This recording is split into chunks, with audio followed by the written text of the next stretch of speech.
All right, everybody, welcome back to a very Oh my gosh. an extremely special episode of the Facts Over Feelings podcast. Ryan and I hinted on our last podcast last Friday that we had a big announcement. The big announcement is Jack Eden. We have decided, I don't know how this happened, but we decided to let Jack Eden join the Facts Over Feelings family. He will be joining us full time. You guys have already seen him, 5 or 6 times on the pod. You will now see him, at least probably more. You will now see him on every podcast moving forward. So Jack, hello, welcome to the family full time. It's great to have you. I don't know what else to say other than it's great to have you. Another Suns ally on the show is never a bad thing. Yes, sir. Yes, sir. I'm excited to be here. I'm excited to join and excited to team up on Ryan. So yeah, I'm outnumbered now. The thing is, look, I get it. Like, people love listening to Ryan and I argue all the time, but Ryan and I figured it was time to bring on a third voice. Maybe someone new, someone refreshing. Mm-hmm. Someone to tone down Trevor's craziness, honestly, because look, Trevor said it himself last week. He hypes up his teams too much. U of A. There's nothing else to say. They crashed and burned. Arizona Cardinals, same thing. Maybe hopefully Jack's more reasonable. I'm sure Jack's more reasonable on the Arizona sports than Trevor. So this will be good. This will be good. But yeah, it'll be exciting, Jack. It'll be good to have you on every week. This is going to be a basketball heavy podcast. We're going to start off with some NBA. I know each of us want to talk about a team. It's going to be an Eastern Conference playoff discussion is what's going to turn into basically today. And then we will preview the Final Four. We are filming this podcast on Thursday before the Final Four. So we will preview the Final Four and the national champion. I know Jack's got a lot of stake in this year's Final Four. Go Jayhawks, but that's besides the point.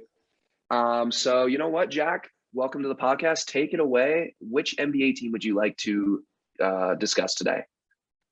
The team that I'd like to start us off with today is a team that I don't know why, but when we were talking at the beginning of the year, and we were making some bets among the three of us, it was a team that I kind of fell in love with, I will say.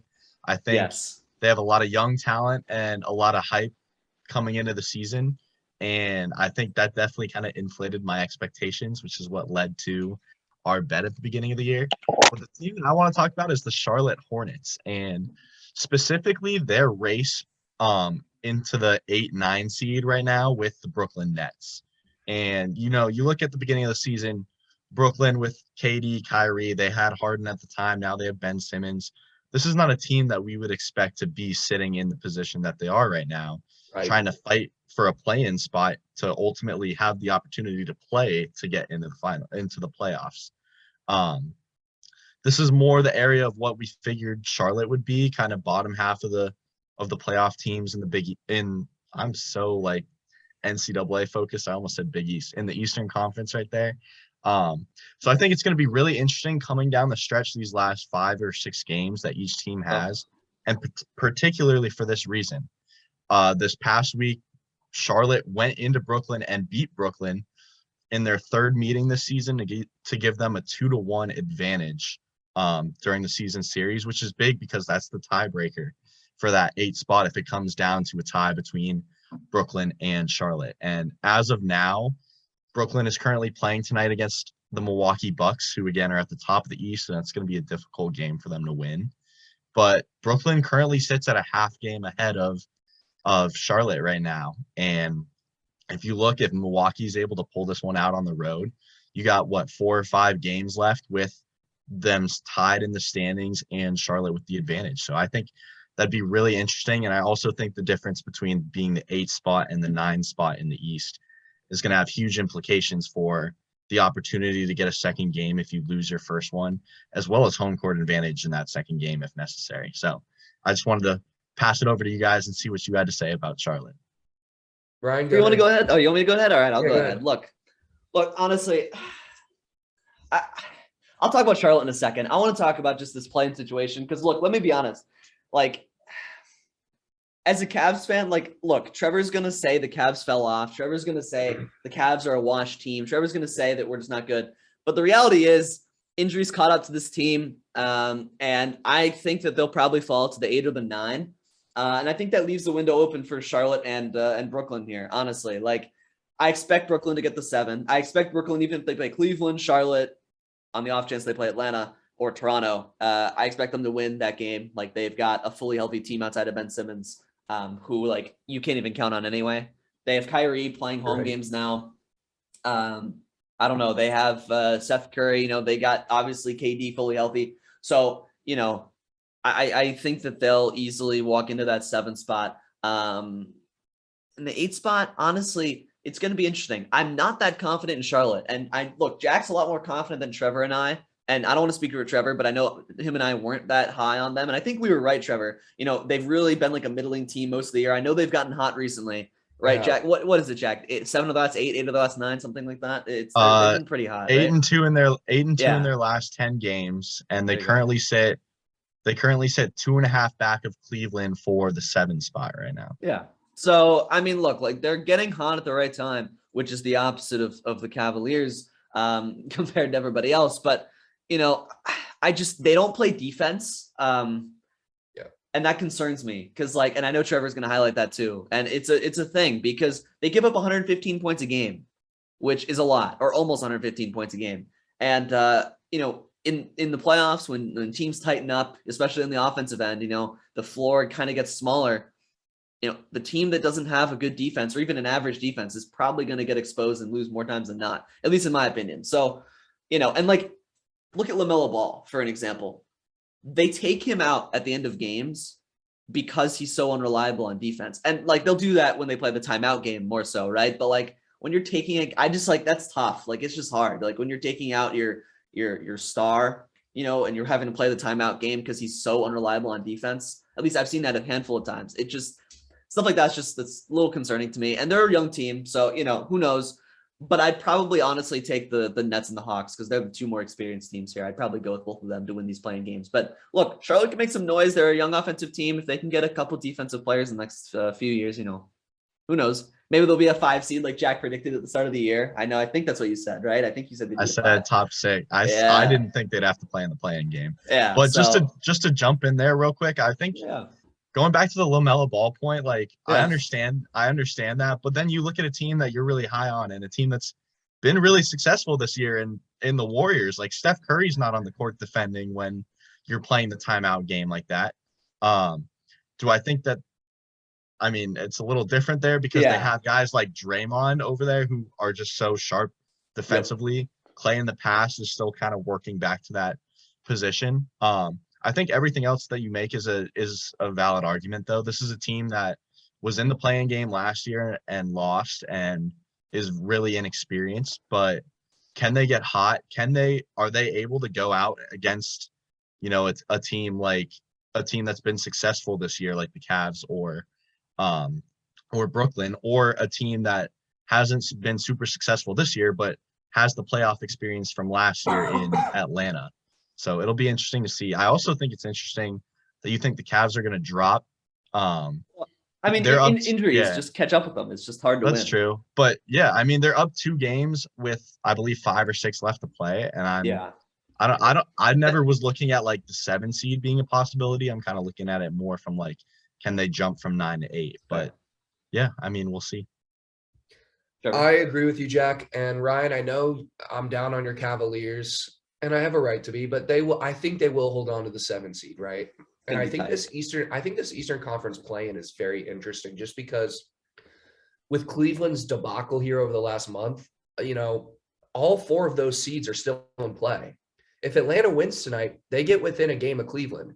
If Brooklyn wins tonight, 2 games of Cleveland. If Brooklyn wins tonight and Cleveland loses, Brooklyn will get within a game of Cleveland. So I think 7 through 10 can be adjusted. I think any of the teams can finish anywhere. I don't think Cleveland will fall all the way to 10. They have a couple easy games on their schedule. They're going to get Evan Mobley back. I believe they're going to get Jared Allen back. Yeah, they will. Well. So I think Cleveland, with the 2-game lead currently, will hold on to 7. But I think Jack makes an interesting point. I think the real battle is who can get to 8.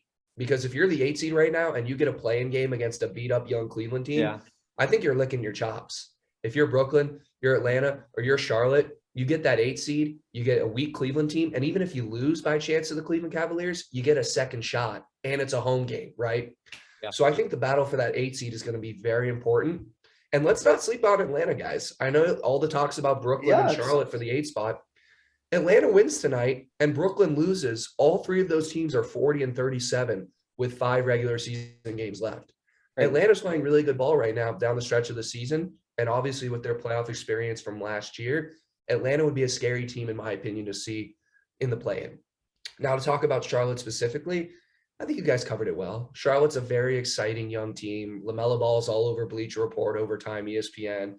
It kind of eats away at me a little bit, right? They're posting all of his highlights, but he's a 500, he's on a 500 basketball team. And Jack's right. Teams have situational things where some guys aren't great defenders and they get pulled for a defensive, possession, and then they get brought back in on offense and vice versa. I think Charlotte's downfall is going to be their defense. I just don't think they're going to be able to win 2 sudden death style basketball games with the way they play defense. As we all know, teams gear up on defense in playoff situations, play-in situations. Charlotte, we saw what happened last year, right, in the play-in, in the 9-10 game where they got absolutely blown out by the Indiana Pacers. I'm not saying that's going to happen this year. I'm just saying I just don't know if this team is mature enough to win a sudden death game 7 type of game like they will be seeing in the play-in against really good and experienced outside of Cleveland basketball teams in Brooklyn and Atlanta.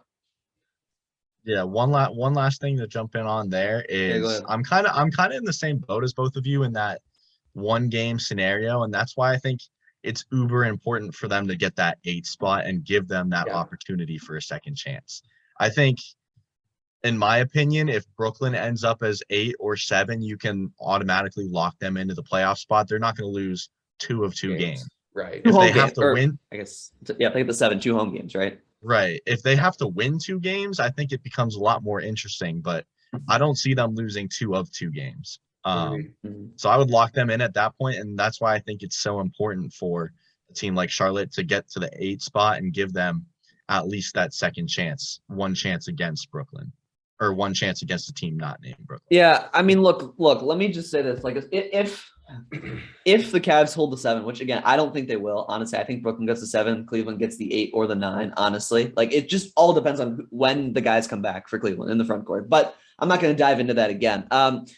Look, I think that when it comes down to it, if I'm the 7 seed, I want to play Charlotte. Like, if there's any team out of these 4. Like, if I'm from Cleveland, I want to play Charlotte. Like, I don't want to play Atlanta. They went to the Eastern Conference Finals last year. I don't want to play Brooklyn. They've got the best player in the world. They got the best offensive player, one of the best offensive players in the world, in Kyrie Irving too. Like, I would definitely want to play Charlotte out of these 3 teams, like without a shadow of a doubt. So if they could get the 8, Jack, like that would be great. Because honestly, if I'm a team, I want to play a team who doesn't play defense, who's a little young. They feel a little arrogant to me, cocky. Maybe that's just the way they play. Might just be their announcers too. Their announcers are so obnoxious. But yeah, honestly, I'd want to play Charlotte. I still think Brooklyn and Atlanta come out of this. I really do. They're the 2 most experienced teams, and I think that's kind of what will get you through into a playoff series. Agreed. Good discussion there, fellas. I think we're going to move on to Ryan's team. Yep. And we can kind of tie this in with your team too. Yeah, we can talk about my team, but my team's kind of for a separate reason. But Ryan, you wanted to talk about the Milwaukee Bucks. I'm not sure what's there to say outside of, look, we know what Milwaukee brings to the table. I don't like them very much. Jack doesn't like them very much. I mean, look, we don't know what Milwaukee brings to the table, I guess. But look, I just want to reiterate and say, look, in a tough East this year, and the East is tough. It's tougher than the West. Like, I'm just like from top to bottom, it's a more filled out conference this year for the first time in a long, long time.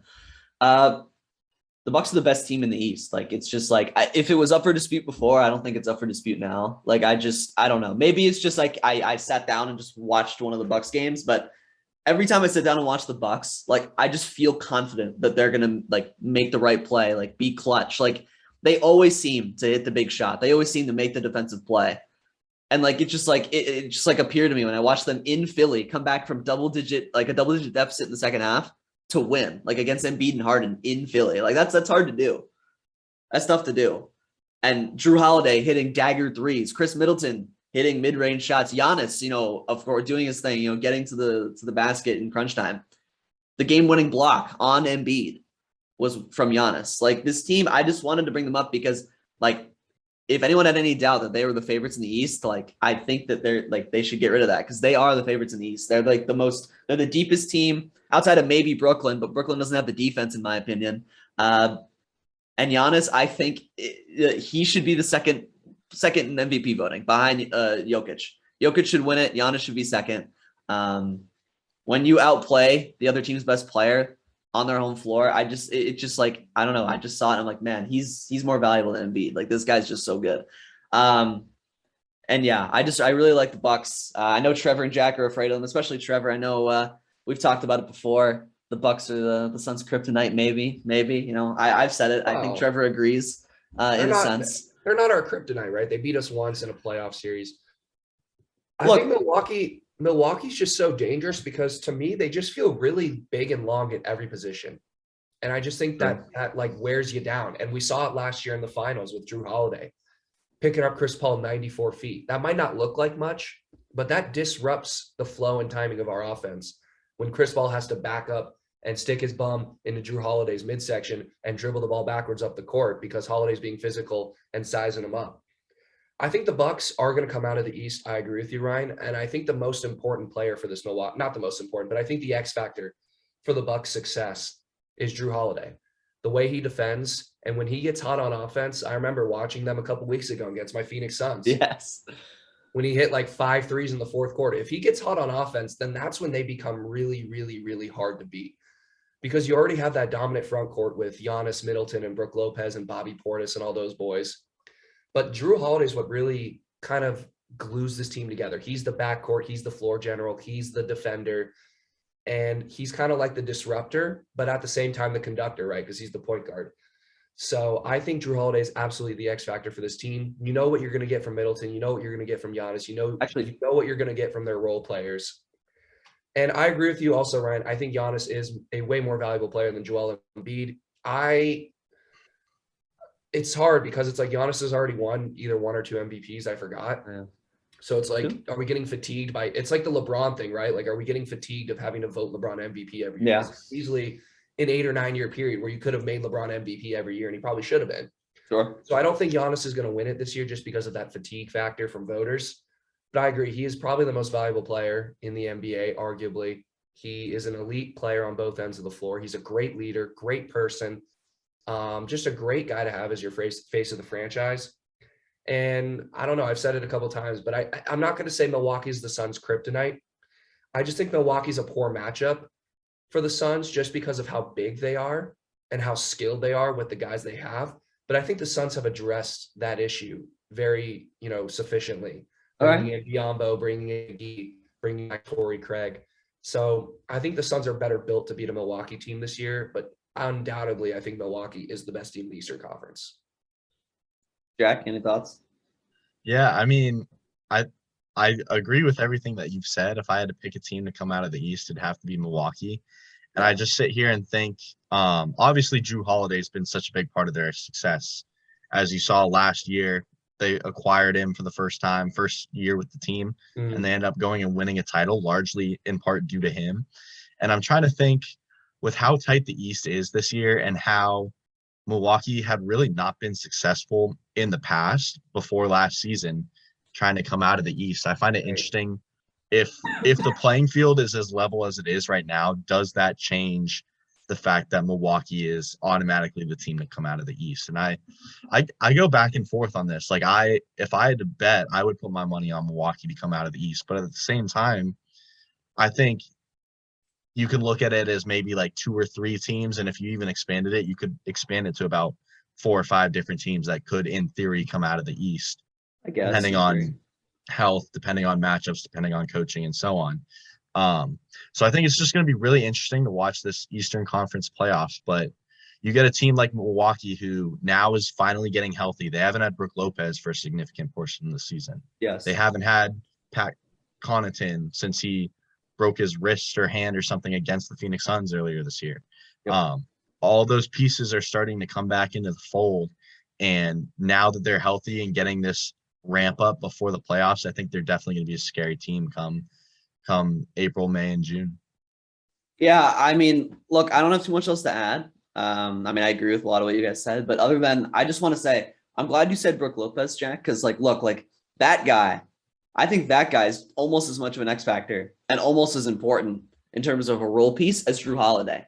Look, I don't think he can be understood. Like Brook Lopez got a lot better later in his career, especially on the defensive end of the floor. I mean, the guy was not a good defender a lot of his career. And I think the last couple of years, especially in Milwaukee, he's become a really nice defender. Like still, like, sure, he's immobile outside the paint, as most big men are. But the guy's a really nice, like, interior force on the defensive side, which he didn't used to be. And he can shoot the ball, like, really effectively, especially from the corners, right? Like, the guy, he's pretty deadly from three. So, like, having him back, I think, is really important because you look at that roster and who replaces Brook Lopez on that team? I guess Bobby Portis. Yeah, but, he fits, but having two of those guys, and Brook Lopez is a pure 7-footer, right? I think. Yeah. And I don't think Portis is. He's 6'9", I think. Especially when you have a guy like Giannis, who a lot of his game is on the inside and attacking the rim. If you can get another big to space the floor and give him the room to go to the basket, that's huge. Yep. No, 100%. Sorry to interrupt you, Ryan. I just think that's why this Milwaukee team is so dangerous, is because outside of their star and Giannis, every other player can get hot from three. That's in their rotation. Drew Holiday, Middleton, Grayson Allen, Brook Lopez, Portis can hit threes. Connaughton can hit threes. Even Wesley Matthews can hit a couple threes. Yeah, Wesley Matthews is a three-point shooter. Jordan Moore, I don't know how many playoff minutes he'll see. He can hit threes. So I think that's what's so well constructed about this Milwaukee team is you have your guy in Giannis, who's a 7-foot freak who has an offensive game, not a great three-point shooter, but he can make one. He has weapons all around him that can make threes. And what's even tougher is all those weapons are big. They're all big players for their position. I just think it's tough because it wears on you over the course of a 7-game series, right? That's what we saw with the NBA Finals last year. The Suns were hot at home, won the first 2 games, and then Milwaukee kind of wore us down, in the later games of the series. So that's why I think they're going to be so tough to beat in a 7-game series. Their size, their skill, their physicality is going to wear on these teams like Miami, like Philadelphia, like Boston, especially who's, Boston's now thin at the front court. So I just think Milwaukee is a tough matchup for anybody. But I don't know, maybe I'm riding them a little too hard here. I'm still a Suns fan, don't worry. But I got to respect Milwaukee for what they've done, for sure. I have one last thing to add there too, is you look at all the teams in the East and you think, you look at Philly and you say they got Harden, they got Embiid, and they got Maxey, who can go and get you a bucket at the end of the game. You look at Brooklyn and you got KD and Kyrie can go get you something at the end of the game. You look at Boston, you got Tatum and Brown who can go get you something. I think all those good teams have 2, maybe 3 guys who you trust to go score for you late in the game. I think Milwaukee has more than that, and I think that's what makes them scary.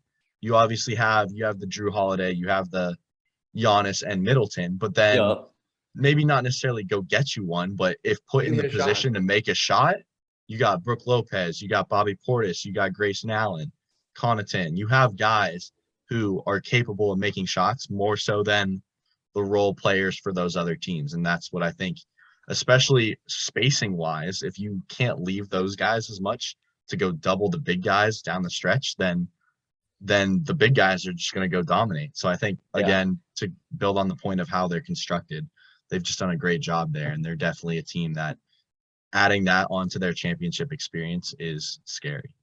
Yeah, no, I'm glad you said that. And we can move on from this in a second. But like, this is what separates a team like Milwaukee from a team like Boston, right? I mean, you look at the role players for a team like Milwaukee. I mean, you listed them off. Look at the guys you have for Boston taking these shots. If it's not Tatum or Brown, you got Marcus Smart, sure, but you've got guys like Peyton Pritchard. You got guys like Aaron Nesmith, Romeo Langford. Like, when push comes to shove, I'm not going to trust my 7, 8, and 9 guys, or even even my 6 man, right? Because Marcus Smart starts, I think. I guess Derek White's the 6th guy, and Derek White's not been good shooting wise for them either. So, like, point being, you look at a team like Boston, they just don't have the depth in the bench that a team like Milwaukee, Brooklyn, even Miami does, right? Like Philly too. Philly has what? George Niang. I mean, they have Matisse Thybulle, who can't make a shot. I mean, he can't make a shot. I mean, he's the Isaac Okoro of that team. Like, so you look at those teams, and that's the difference, right? You got a ton of depth, Brooklyn, Miami in a sense, Milwaukee. And I think the other teams, Philly and Boston especially, like, I don't think they'll last in the playoffs because of the lack of depth. And those guys are going to have to make shots, and I would not trust them half as much as I would the other teams. So, yeah, that was a really good point you brought up. I'm glad you brought it up. Sweet. All right, fellas. Moving on to the final team, and this is a team I wanted to talk about. And I wanted to talk about them, the Miami Heat, just for, I'm sure we all saw this, the confrontation between Jimmy Butler, Udonis Haslem, and Eric Spoelstra. And I've actually watched a lot of mainstream media takes, First Take, Undisputed. And I just want to get your guys' thoughts on, was this concerning? Was this good for the Miami Heat? I'll give my 2 cents on it real quick. I don't think it was really good or bad. I just think it's like one of those things where it's like you put Udonis Haslem and Jimmy Butler in a locker room and something like this is bound to happen, right? Jimmy Butler in the past has been known to kind of blow up locker rooms, say some crazy things, get in the faces of teammates, coaches, etc. And he tried, I forgot what he did, but I think he said something to Udonis Haslem on the bench. And then Eric Spoelstra was like, hey, you don't do that. And I think Eric Spoelstra's right. You don't mess with Udonis Haslem. That guy is tough. That guy is experienced. And I agree when people say he plays a role on that team. And I understand that he doesn't play at all. But I think Udonis Haslem is kind of like not the mediator, but kind of like the peacekeeper in the locker room. He keeps order, right? He kind of like lets you know like where your place is on the team. And I think that's very important for a locker room dynamic. And I just thought this kind of blew up. I just thought Jimmy Butler's one of those guys that has a very big ego. If you call him out, he's definitely going to come at you. And for me, I don't think it was that big of a deal. I just think it was a lot of ego and a lot of, just a lot of steam being let off by some guys. And I know the Miami Heat were struggling, but they picked up a couple of big wins recently. They're still atop of the Eastern Conference. So I want to get your guys' 2 cents on it and what you thought about that. But to me, it wasn't a huge deal is what I'm trying to say. You're mean. You go ahead. All right. Look, I'm going to disagree with Trevor. I actually think it's kind of a big deal. Look, here's the problem. Look, Eric Spoelstra is one of the best coaches in the NBA that we've seen. Like the guy's just really good. He's really good at, developing relationships with the guys in the locker room. It seems like no matter the team he has, they always seem to like gel pretty well. They always seem to get along. They always seem to play at a high level. Like the guy's just a good coach, both on and off the floor, which you don't find very often. Udonis Haslem's been around for what, almost 20 years now. The guy's just always been on that team. Look, you've got a lot of veterans on this team, and I don't know. I look at Jimmy Butler's outbursts, and it's not like I saw guys running to defend him, and that might mean nothing. But when you're looking at a guy like Jimmy Butler, he's had a strong history of this. And like, look, I get he's a really competitive guy, right? We all heard the story about him in Minnesota, right? He played against them, I think, in practice, all the starters, and beat him, I think, with the backups, and just walked out and he got angry. He's like, this is pathetic, whatever. He's had a history of this, right? Like Philly, they were stacked, and all of a sudden they chose Tobias Harris over Jimmy Butler. It's like, okay, what happened there? Like, why? Like, why would you do that? And it's like, well, look, it seems like the guy's just not that easy to get along with in the locker room. And honestly, maybe it's reading too much into it, but when you see this happen at 3 different, you see this happen multiple different stops. Going out in Chicago it didn't even end nicely. Like it wasn't like, oh, like, thanks everything Chicago, whatever. It seemed kind of like he was kind of like, yeah, get me out of here. Like I want to leave. And he got, jettisoned off to Minnesota. It's just, I don't think this will get resolved nicely. Honestly, he's moved teams too many times, due to just whatever it may be, differences off the court, whatever, just disagreeing with the team's philosophy, the coach, whatever, what have you. I think he leaves Miami in a couple of years, if not, in a year. So I think that when you're when you see this at multiple different stops, I think that it's not them, it's you. And I don't know, if Miami's just going to be like, whatever, we'll stick with you. But he's earning $50 million a year at age 36. That's going to be an unmovable salary. Like if they're going to move him, they're going to want to move him soon. And if he's unhappy, it's going to be a really nasty, breakup. So I don't know. That was okay, he's doing it again. It's okay, it's Jimmy Butler. We've seen this before. And I don't think it's a good thing. I don't see how it benefits the locker room. I just don't. It seems like he's just getting frustrated, for almost no reason. And when no guys are really there to clearly step up and sure, maybe he's getting mad just with on the court stuff, but I don't know. I think it was a little bit of on the court frustration, getting blown out by the Kings and another bad team. Maybe. But it's it's just a constant thing. And it's just I get he's a competitor. I get he's a fighter, but it bothers me a little bit when you see this every single stop that he's at, right? Eden? I don't know, Jack. You want to? What do you have to say? I disagree with you, Ryan. That's fine. I think this was the exact outburst that I think this Miami team needed after, the night before they lost to the Kings and got blown out. And during that game, I believe it was the Warriors game with no Steph, no Clay, or Draymond, and they were getting blown out again. I think this is something that needed to happen. I think Jimmy Butler is obviously the perfect guy to have on your team to do it if you need it. Yeah, literally. But he plays hard and he's a competitor, and he's going to call you out if you're not playing hard as well. And I really think the culture that Eric Spoelstra has built in Miami demands that of your players. And I think Jimmy Butler, I don't know necessarily the locker room dynamic there, but I think this is something that's kind of kickstarted their uptick back into trying to be the 1 seed in the East. They've been slightly more successful since then. Yeah, they have the veteran pieces around them to do it. And it's not like it's a young team where it was, the same thing with the Bulls or the Timberwolves or even Philly, to be honest. It's a bunch of guys that aren't going to take that from him and are going to give it back to him. And I think in that sense, that's humbling. But it also shows how that's not going to break this group of players because they're not young and they're able to handle that, process it, and then put it out on the court and improve because of it. So I'm thinking pretty optimistically from this. I think this is something that's going to benefit their team, help them kind of, in a way, come together. It looks divisive at the time, but I think it's really the kick in the butt that they needed to be like, we're a better team than this. We have to play harder, and we can't take nights off going into the postseason. So from my view, I think it was a positive outlook for the Heat, and I think it will benefit them in the future. Do you not think that maybe, them giving it back to him would just set him off more? Is that the kind of guy Butler? Well, they didn't really give it. Speculating. They didn't really give it back to Jimmy Butler outside of Udonis Haslem, which is why I don't think it's a big deal, right? The teammates kind of understood that Jimmy Butler was frustrated, and no one else really got involved to the point where it looked like it was going to be an all-out brawl on the Miami sideline, right? Clearly it was Spoelstra, Udonis Haslem, and Jimmy Butler. It was those three who all have egos, who are all tough, who all have championship experience, and they were all pissed. And I think Eden's right. It might have been a kick in the butt, but based on the teammates' reaction, no one else really panicking or getting angry or anything like that. It felt like this wasn't a big deal to me. That's why it didn't seem like other players were coming out being like, Jimmy, this was unacceptable. Yeah. Spoelstra, you can't be doing that. It just kind of felt like one of those things where it was a bit of a brewing thing from on the court play.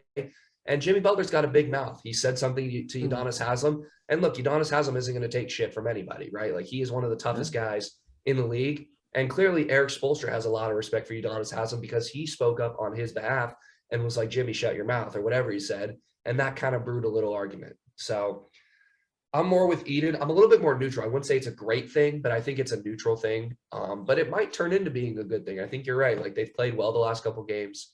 So I don't know. And they have a team that can win the East. They have veteran players. They have guys at every position.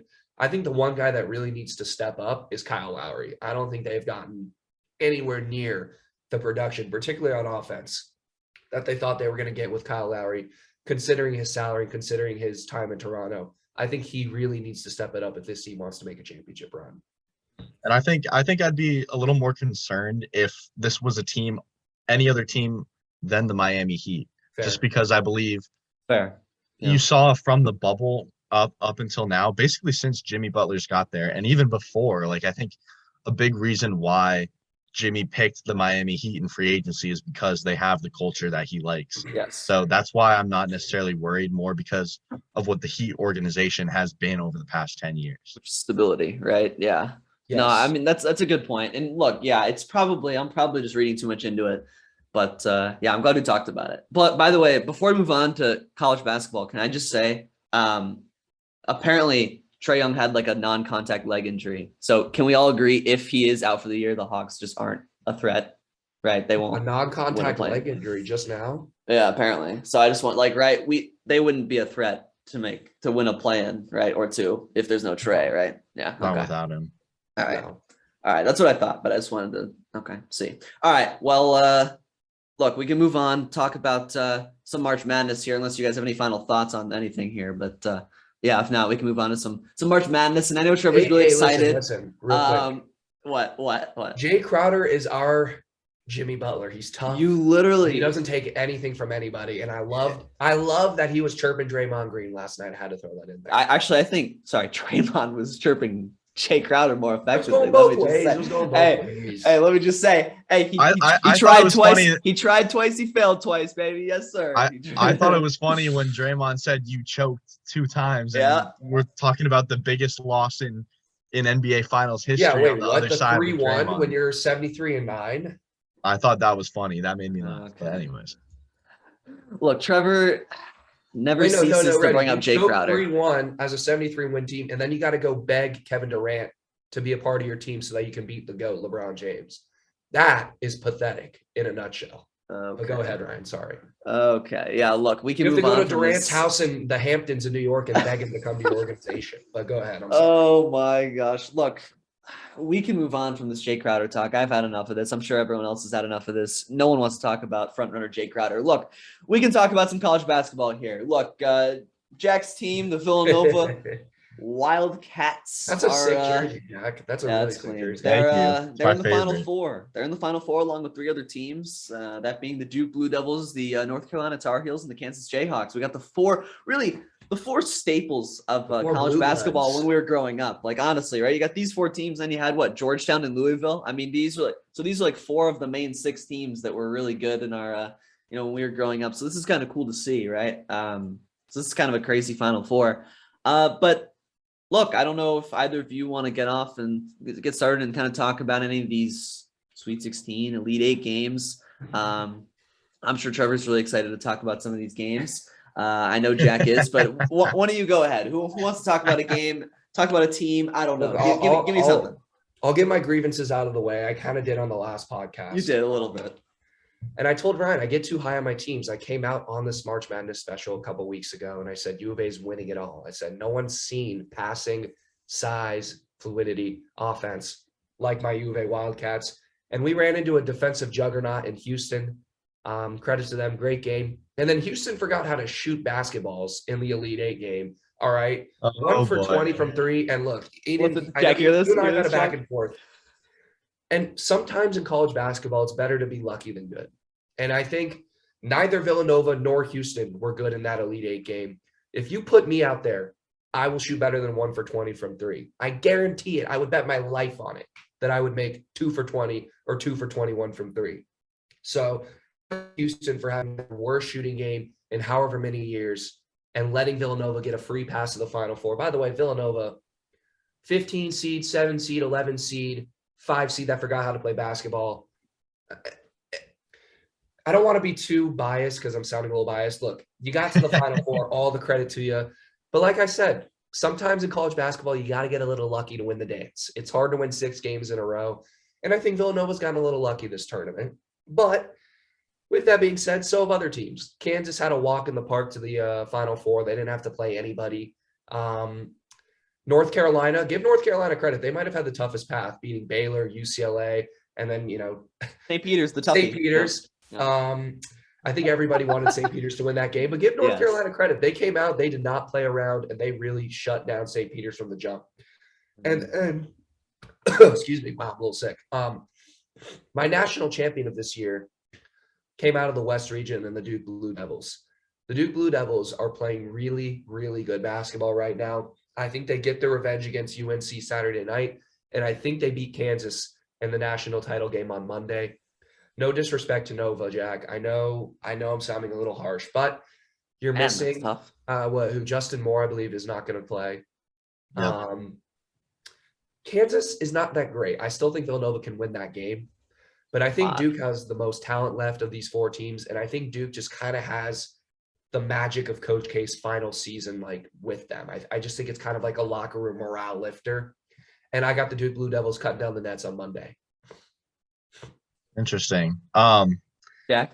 I think it's funny that your national champion now is Duke after your national champion lost in the Sweet 16 to the team that lost to Villanova. I only have 4 teams still left to pick from.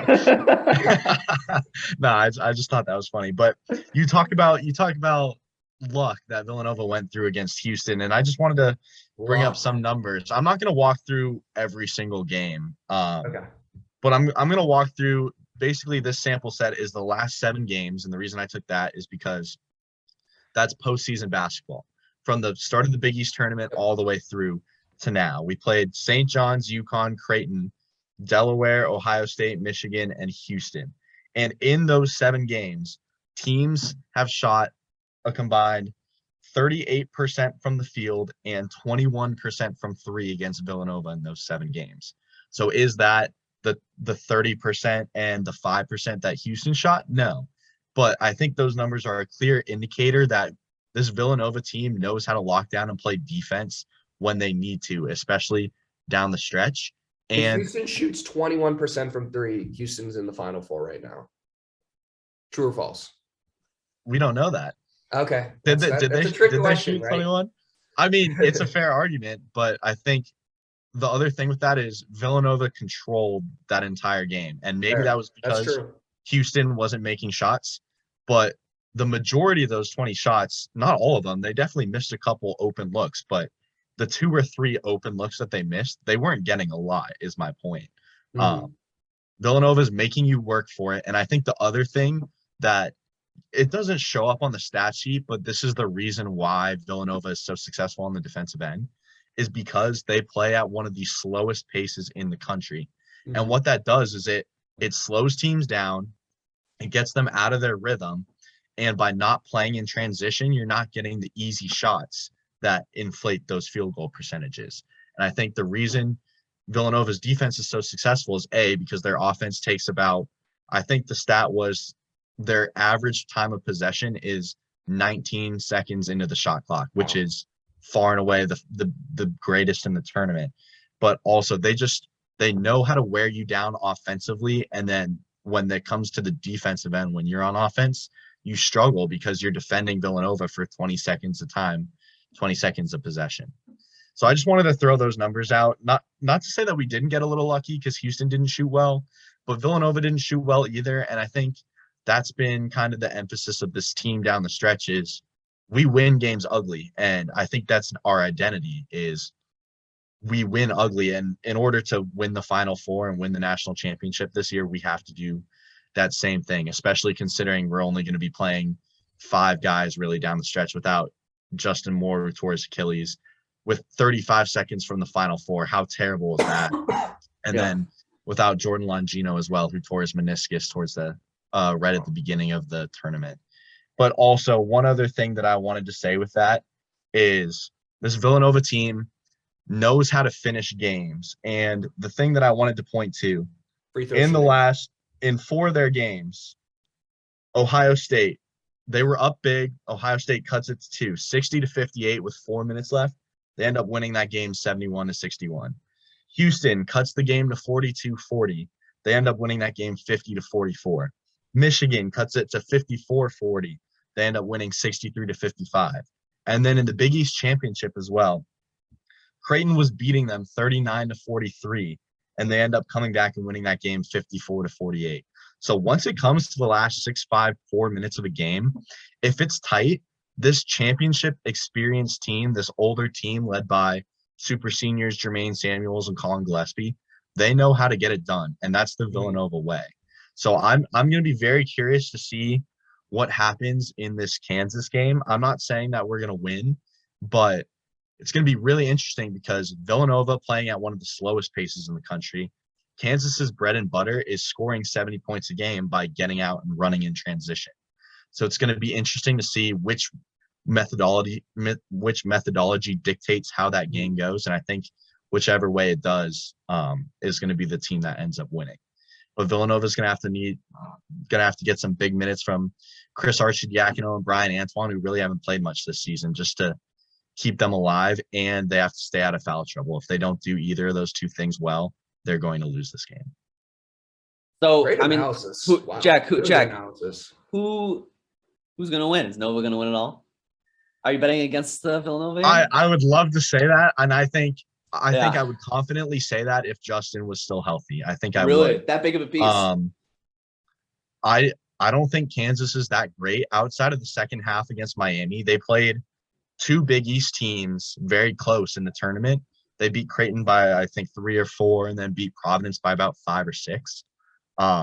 We're the best team in the Big East, and we know how they both play. So it's going to be interesting for Jay to watch those games back and say, how do they attack Kansas? But one thing, a couple other things I wanted to add. In the last 6 tournaments, Villanova is 20-3 combined. And in both their 2016 and 2018 national championships, they had to beat Kansas in order to win the title. So those are two things that I look to give me some hope. It's going to be interesting to see. I don't know how this game's going to go. I'd love to say my Wildcats are going to win. I'm not super confident, but I kind of fluctuate every 30 minutes whether or not I feel good or not. But it's going to be a great game. All right. How about the other game real quick? Who do you got, Duke or UNC? Ooh, I don't know. It's those games I think can go any way. I think it's going to be a tight game that comes down the wire. Man, I love the offensive firepower from UNC right now. Yes, and the but pace. I also just think it's destiny with Coach K. But I'm going to go with the underdogs. I'm going to give it to UNC. Boo.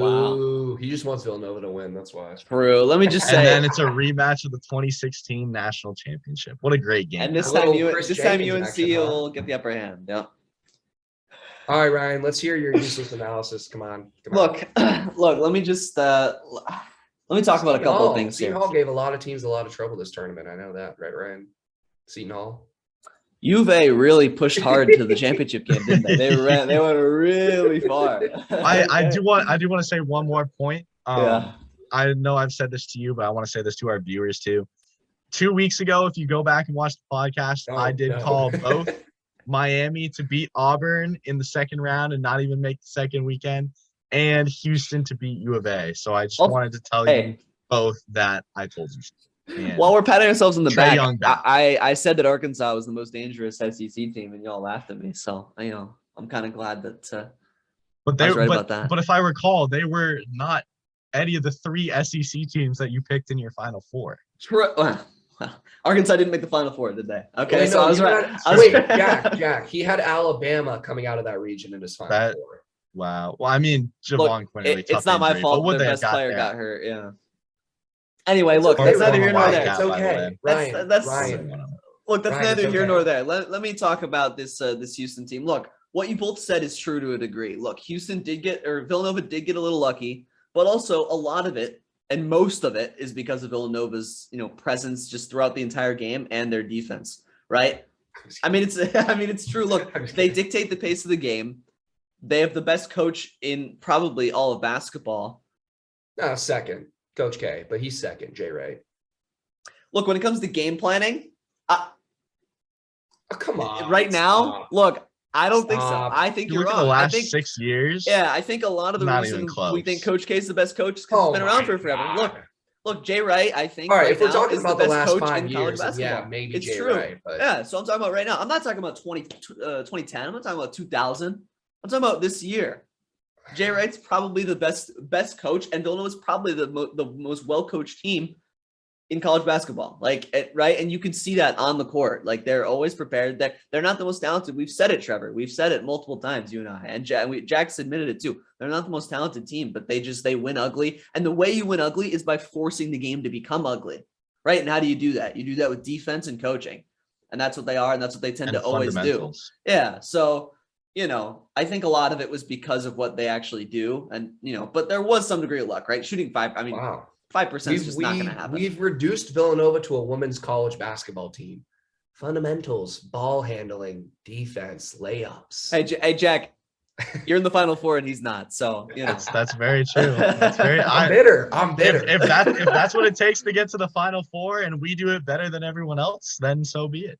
If Houston shot the 3 ball against Villanova the way they did against U of A, it would have been a totally different story. And I'm living in what ifs. How's Final Four week down at U of A this week, Trevor?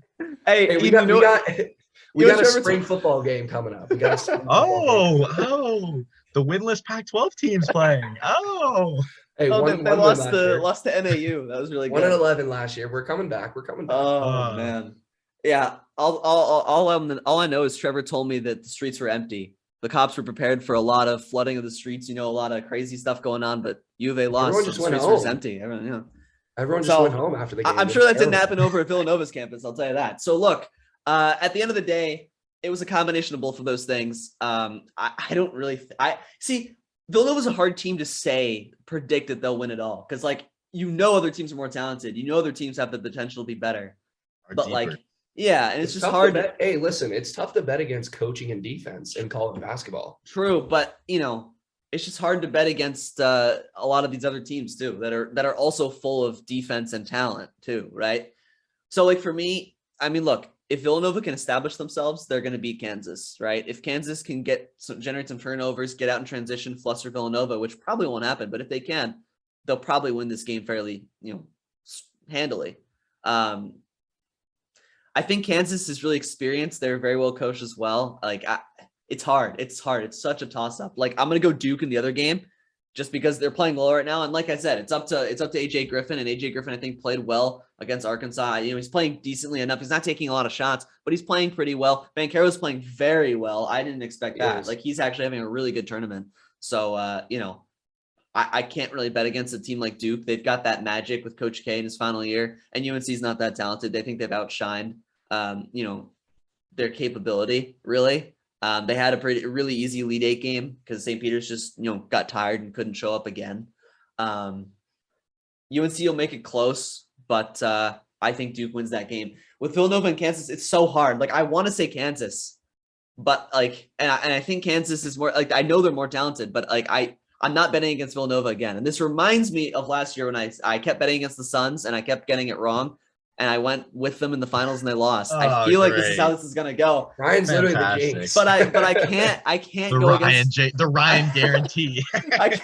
I can't go against Villanova again. So honestly, look, Villanova and Duke in the final. I'd have to go Duke though. Duke's just, they've got that magic, they've got the talent, they've got the high level talent, and listen, I think they sports bettors, whatever Ryan says, do the opposite. You will make a lot of money. So there you go. It's going to be a Villanova UNC title game, and then no, you mean Kansas UNC? Or no, you picked Nova. I'm sorry, I did. Kansas UNC title game. Yeah, Jack wouldn't like that. Here's what I'm going to say on the Villanova Kansas game. Lastly, I think it's going to be a tight game throughout, but I think Kansas is probably one run away from winning the game, and I'm going to say that throughout the entire 40 minutes. I think if they push, a little 13-4 run over a 4 or 5 minute span, I think that may be the difference in the game. So can we keep them out of a run for 40 minutes? I don't know if we can do that, but we'll see. It'll be an interesting game for sure.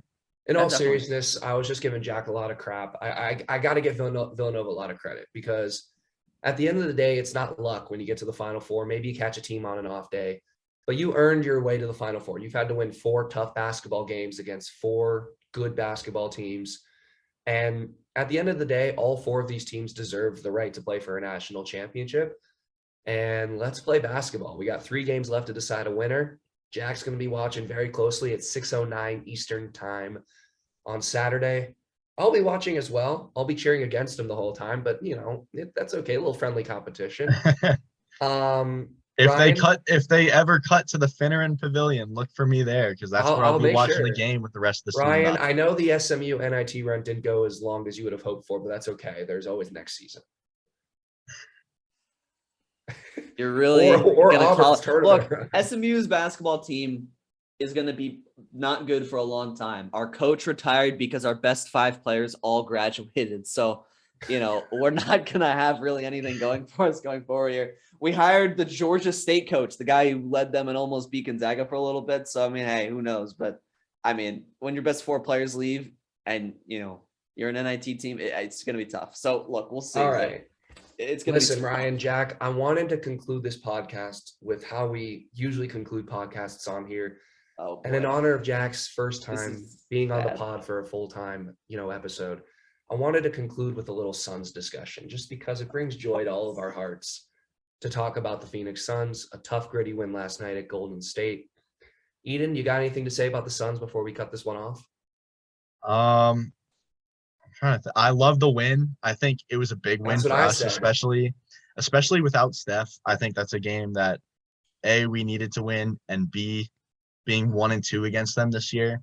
If we lose to them with 3 games without Clay and 1 game without Steph, and we go 1-3, I think that looks bad come playoff time.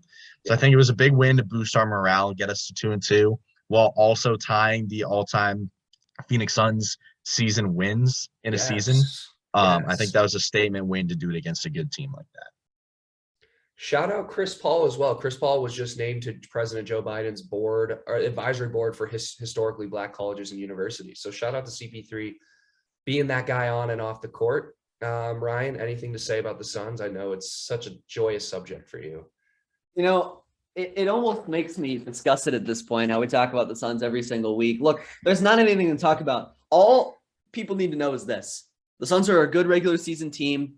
They're the Utah Jazz 2.0. They're going to lose to the Warriors in 6, maybe even the Clippers in 7. That's it. So that's all I have to say. And no, I'm just kidding. Look, the Suns are a really good team.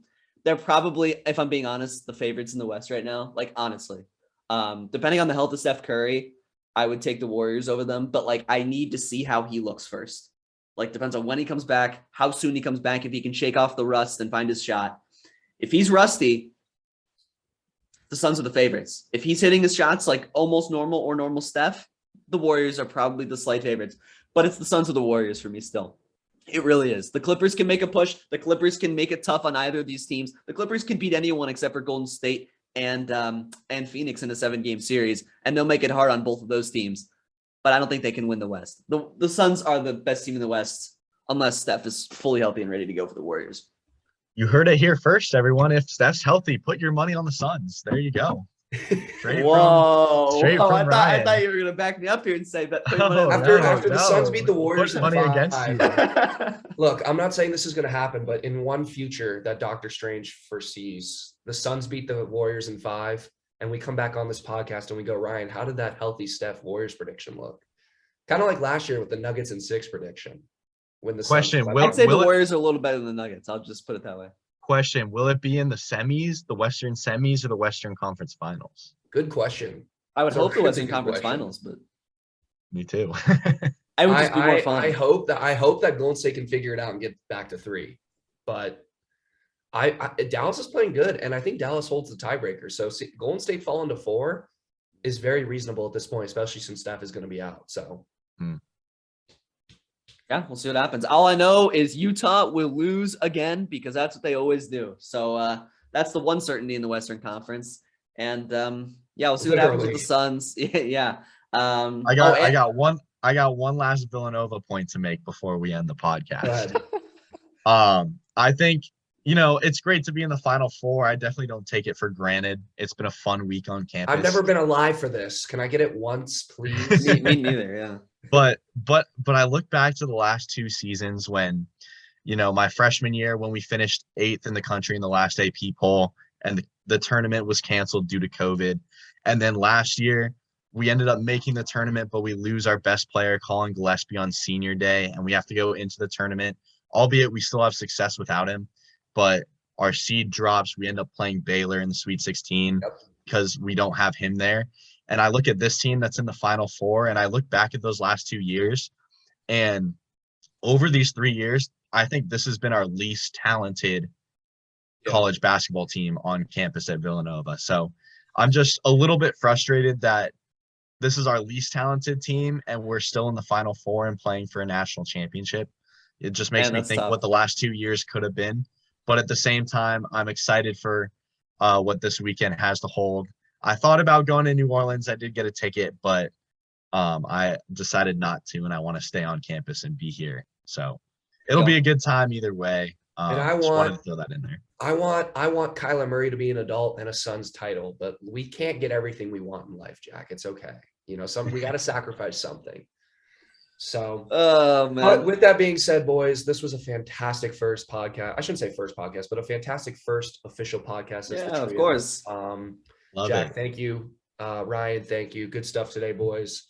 Any final shout outs before we call it or what? I got nothing. I don't know. No, we'll just let Jack do his shout out. Yeah, there you go. Represent the Villanova Wildcats once Nothing again. said.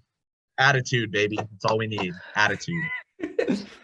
All right. Well, go ahead, Ryan. Sorry. No, I was just saying, no, it was a good podcast, echoing what Trevor said. And look, I'm not going to root for Nova, but look, at least U of A is out of the tournament. So that's all I really cared about. So, go Warriors. I hate Jay Crowder. And we'll see y'all next week. So enjoy the podcast.